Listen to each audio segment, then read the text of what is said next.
ಅಂದರೆ ಅಲ್ಲಿಗೆ ಕಮಿಷನ್ ಸುಳಿಯಲ್ಲಿ ಕೈ ಸರ್ಕಾರ ಈಗ ಸಿಕ್ಕಾಕೊಂಡಿದೆ. ದೋಸ್ತಿಗಳಿಗೆ ಮತ್ತೊಂದು ದಾಳ ಸಿಕ್ಕಂತಾಗಿದೆ.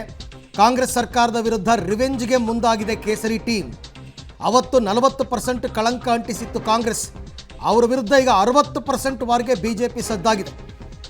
ಕಾಂಗ್ರೆಸ್ ಸರ್ಕಾರದ ವಿರುದ್ಧ 60% ಕಮಿಷನ್ ಕಾಳಗಕ್ಕೆ ದೋಸ್ತಿಗಳು ಸಿದ್ಧತೆ ಮಾಡ್ಕೋತಾ ಇದ್ದಾರೆ. ಹಾಗಾದರೆ ಜನವರಿಯಲ್ಲೇ ಈ 60% ಕಮಿಷನ್ ಸಮರ ತೀವ್ರಗೊಳ್ಳುತ್ತಾ ಅಂತ. ಅಂದರೆ ಆವಾಗ ಕಾಂಗ್ರೆಸ್ನವರ ಹೋರಾಟ ಹೆಂಗಿತ್ತು ಅಂದರೆ ವ್ಯವಸ್ಥಿತವಾಗಿ ಪ್ಲ್ಯಾಂಡ್ ಆಗಿ ಮಾಡಿದ್ರು. ಅದು ಜನರ ಮನಸ್ಸಿಗೆ ನಾಟಿತು. ಆಮೇಲೆ ಆವಾಗ ಎಲೆಕ್ಷನ್ ಟೈಮ್ ಬೇರೆ ಒಂದು ವರ್ಷ ಇತ್ತು.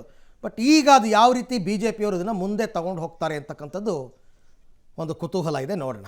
ಈಗ ಪ್ರತಿಯೊಂದರಲ್ಲೂ ಫಿಕ್ಸ್ ಆಗೋಗಿದೆಯಲ್ಲ, 60% ದಾಟಿದೆ. ಅವರೇ ಎಷ್ಟೋ ಪರವಾಗಿರಲಿಲ್ಲ ಅಂತೇಳಿ ಹಿಂದಿನ ಸರ್ಕಾರದ ಬಗ್ಗೆ ಕಾಂಗ್ರೆಸ್ನ ಗುತ್ತಿಗೆದಾರರೇ ಸರ್ಟಿಫಿಕೇಟ್ ಕೊಡ್ತಾವ್ರೆ. ಈಗ ಮನೆ ಹಂಚಿಕೆ ಮಾಡಬೇಕಾದ್ರೂ ದುಡ್ಡು ಕೊಡ್ಬೇಕಂತೆ. ಹಿಂದೆ ಯಾವನ ಪಿಡಿಒ ತಗೊಳ್ಳೋನು. ಈಗ ವಿಧಾನಸೌಧದಲ್ಲೇ ಶುರು ಆಗೋಯ್ತು. ಈಗ ಮಂತ್ರಿಗಳಿಗೆ ಕೊಟ್ಟು ಮನೆ ರಿಲೀಸ್ ಮಾಡಿಸ್ಕೋಬೇಕು. ಪ್ರತಿ ಇಲಾಖೆಯಲ್ಲಿ ಫಿಕ್ಸ್ ಮಾಡ್ಕೊಂಡಿದ್ದೀರಿ. ಸತ್ಯಮೇವ ಜಯತೆ. ಅಯ್ಯೋ ರಾಮ, ಏನ್ ಸತ್ಯಮೇವ ಜಯತೆ ಸಿದ್ದರಾಮಯ್ಯನವರೇ, ನಿಮ್ಮ ಆತ್ಮಕ್ಕೆ ಒಂದು ಉತ್ತರ ಕೊಟ್ಕೊಳ್ಳಿ. ನೀವು ಪ್ರೂವ್ ಮಾಡಲಿ, ಸಾಬೀತ್ ಮಾಡಕ್ ಹೇಳಿ. ಅದನ್ನ ಬರೀ ಆರೋಪ ಮಾಡೋದಲ್ಲ, ಆರೋಪ ಮಾಡಿದ ಮೇಲೆ ಅದನ್ನ ಸಾಬೀತ್ ಮಾಡಬೇಕಲ್ವಾ, ದಾಖಲಾತಿಗಳ ಮೂಲಕ ಮಾಡಬೇಕು.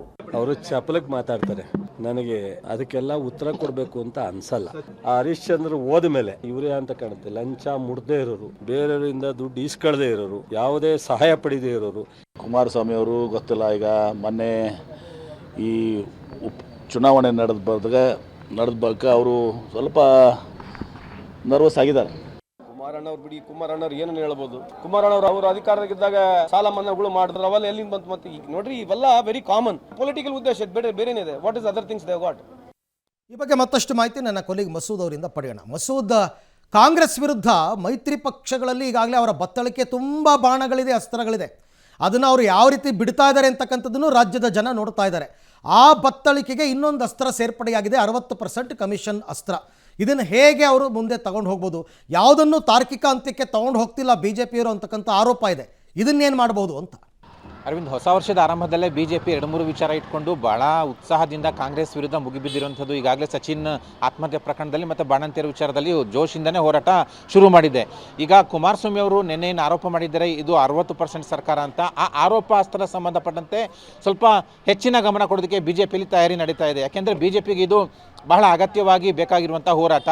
ಬಿಜೆಪಿ ಸರ್ಕಾರ ಇದ್ದಾಗ 40% ಆರೋಪ ಮಾಡಿ ಕಾಂಗ್ರೆಸ್ನವರು ಅಧಿಕಾರಕ್ಕೆ ಬಂದರು. ಈಗ ಅದರ ಜಿದ್ದನ್ನು, ಅದರ ಸೇಡನ್ನು, ರಿವೆಂಜನ್ನು ಈಗ ತೆಗೆದುಕೊಳ್ಳೋದಕ್ಕೆ ಕಾಲ ಸರಿಯಾಗಿದೆ ಅನ್ನುವಂಥದ್ದು ಬಿಜೆಪಿಯವರ ಲೆಕ್ಕಾಚಾರ. ಕುಮಾರಸ್ವಾಮಿ ಅವ್ರ ಜೊತೆ ಸೇರಿಕೊಂಡು, JDS ಜೊತೆ ಸೇರಿಕೊಂಡು ಜಂಟಿ ಕಾರ್ಯಾಚರಣೆಯನ್ನು, ಜಂಟಿ ಸಮರ ತಂತ್ರವನ್ನು ಈಗ ಬಿಜೆಪಿ ಹೆಣೆಯೋದಕ್ಕೆ ಮುಂದಾಗಿದೆ. ಸದ್ಯ ಇವತ್ತು ಅಥವಾ ನಾಳೆ ಕುಮಾರಸ್ವಾಮಿ ಜೊತೆ ಚರ್ಚೆ ಮಾಡಿ, ಒಂದು ಬೈಠಕ್ ಮಾಡಿ, ಸಭೆ ಮಾಡಿ ಯಾವ ರೀತಿ ಹೋರಾಟ ಹಮ್ಮಿಕೋಬೇಕು ಅನ್ನುವಂಥ ಚರ್ಚೆಯನ್ನು ರಾಜ್ಯ ಬಿಜೆಪಿಯಲ್ಲಿ ಮಾಡಬೇಕು ಅನ್ನುವಂಥ ಚರ್ಚೆಗಳು ನಡೀತಾ ಇದ್ದಾವೆ. ಈ ಹಿಂದೆ 40% ಆರೋಪ ಮಾಡಿದಂಥ ಕಾಂಗ್ರೆಸ್ ವಿರುದ್ಧ ಈಗ 60% ಆರೋಪಾಸ್ತ್ರವನ್ನು ಬಹಳ ಪರಿಣಾಮಕಾರಿಯಾಗಿ ರಾಜ್ಯದ ಜನತೆಗೆ ತಿಳಿಸಬೇಕು ಅನ್ನುವಂತಹ ಲೆಕ್ಕಾಚಾರ ಬಿಜೆಪಿಯಲ್ಲಿ ನಡೀತಾ ಇದೆ. ಸದ್ಯದಲ್ಲೇ ಸಭೆ ಮಾಡಿ ಹೋರಾಟದ ರೂಪುರೇಷೆಗಳನ್ನು ರೂಪಿಸೋದಕ್ಕೆ ತಯಾರಿ ನಡೀತಾ ಇದೆ. ಈ ತಿಂಗಳಿಂದಲೇ ಆರಂಭ ಮಾಡಬೇಕು ಅಂತ. ಸದ್ಯಕ್ಕೆ ಮುಖ್ಯಮಂತ್ರಿಗಳು ಮಾತ್ರ ಕೌಂಟ್ರ್ ಕೊಟ್ಟಿದ್ದಾರೆ. ಆರೋಪವನ್ನು ಕುಮಾರಸ್ವಾಮಿ ಅವರು ಸಾಬೀತು ಮಾಡಲಿ, ಅವ್ರು ಯಾವಾಗಲೂ ಕೂಡ ಹಿಟ್ ಆ್ಯಂಡ್ ರನ್ ಆರೋಪ ಮಾಡ್ತಾರೆ ಅಂತ. ಆದರೆ ಈ ಬಾರಿ ಹಿಟ್ ಆ್ಯಂಡ್ ರನ್ ಆರೋಪ ಆಗೋದು ಬೇಡ ಅಂತ ಬಿಜೆಪಿ ಕೂಡ ಕುಮಾರಸ್ವಾಮಿ ಅವರ ಅವ್ರ ಜೊತೆ ಕೈ ಜೋಡಿಸಿ ಕಾಂಗ್ರೆಸ್ ಸರ್ಕಾರದ ವಿರುದ್ಧ ಮುಗಿಬಿಡೋದಕ್ಕೆ ತಯಾರಿ ಮಾಡ್ಕೊಳ್ತಾ ಇದೆ. ಕಾಂಗ್ರೆಸ್ನವರು ಎಚ್ಚೆತ್ಕೊಂಡು ಕೌಂಟ್ರ್ ಕೊಡೋಕ್ಕೆ ಮುಂಚೆನೇ ಒಂದು ರೀತಿಯಲ್ಲಿ ಸಮರ ಶುರು ಮಾಡಬೇಕು ಅನ್ನುವಂಥ ಲೆಕ್ಕಾಚಾರದಲ್ಲಿ ಬಿಜೆಪಿ ನಾಯಕರಿದ್ದಾರೆ. ಹಾಗಾಗಿ 60% ಸಮರವನ್ನು ಬಹಳ ತೀವ್ರಗತಿಯಲ್ಲಿ ತೆಗೆದುಕೊಂಡು ಹೋಗಬೇಕು ಅನ್ನುವಂಥ ಲೆಕ್ಕಾಚಾರದಲ್ಲಿ ಬಿಜೆಪಿ ನಾಯಕರಿದ್ದಾರೆ. ಸೊ ಎಷ್ಟು ಮಟ್ಟಿಗೆ ಸಕ್ಸಸ್ ಆಗ್ತಾರೆ, ಯಾವ ರೀತಿ ತೆಗೆದುಕೊಂಡು ಹೋಗ್ತಾರೆ ಅಂತ ಕಾದು ನೋಡಬೇಕು. Arvind, okay Masood, thank you. ತಮ್ಮೆಲ್ಲ ಮಾಹಿತಿಗೆ ಧನ್ಯವಾದ. ಈಗಿರ್ತಕ್ಕಂಥ ಸವಾಲು, ಕುಮಾರಸ್ವಾಮಿ ಏನೋ ಆರೋಪ ಮಾಡಿಬಿಟ್ರು, ಬಟ್ ಅದನ್ನು ಯಾವ ರೀತಿ ಇವರು ಡೆವಲಪ್ ಮಾಡ್ತಾರೆ ಸ್ಟೋರಿನ ಅಂತಕ್ಕಂಥದ್ದನ್ನು ಕಾದು ನೋಡೋಣ.